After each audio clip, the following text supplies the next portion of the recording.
Bonjour les élèves, donc aujourd'hui nous allons parler des fonctions paires et fonctions impaires, la parité d'une fonction.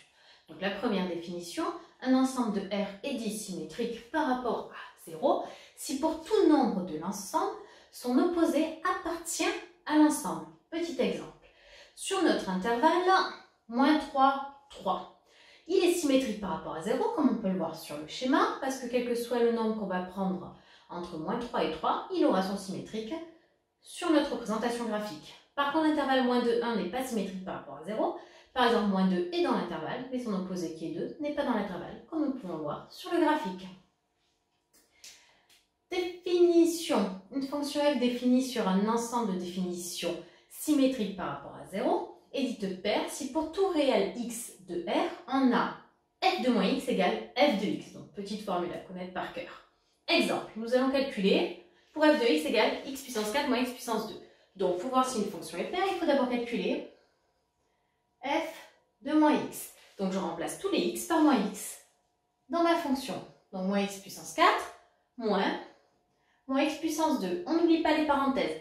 Donc, moins x puissance 4, ça nous donne x puissance 4 moins x puissance 2, ça nous donne x au carré.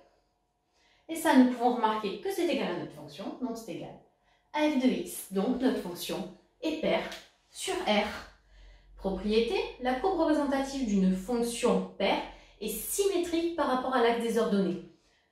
Exemple, la courbe représentative qui va s'afficher ici est symétrique par rapport à l'axe des ordonnées. On peut voir la symétrie, donc la fonction est paire.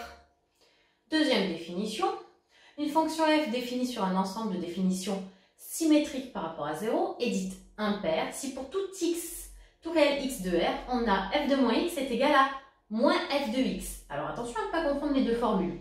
Donc, exemple, calculons pour f de x égale x puissance 5. Donc nous allons faire la même chose. f de moins x, je calcule pour f de moins x. Donc ça me fait moins x puissance 5. Et moins x puissance 5, c'est égal à moins x puissance 5. Donc ça c'est moins x puissance 5, et comme x puissance 5 c'était f de x, donc c'est moins f de x. Donc ici, ma fonction est impaire. Donc propriété, la courbe représentative d'une fonction paire, impaire, est symétrique par rapport à l'origine du repère. Ici, la courbe représentative de cette fonction est symétrique par rapport à l'origine du repère, donc la fonction est impaire. Alors attention, une fonction peut être paire, une fonction peut être impaire, et une fonction ne peut être ni paire ni impaire. D'accord? La chose importante à se rappeler, c'est quand vous cherchez la parité d'une fonction, vous calculez f de moins x. Si vous avez f de moins x égale f de x, elle est paire. Si vous avez f de moins x égale moins f de x, elle est impaire. Si vous n'avez aucune de ces deux-là, elle n'est ni paire ni impaire. Voilà les élèves, à vous de jouer!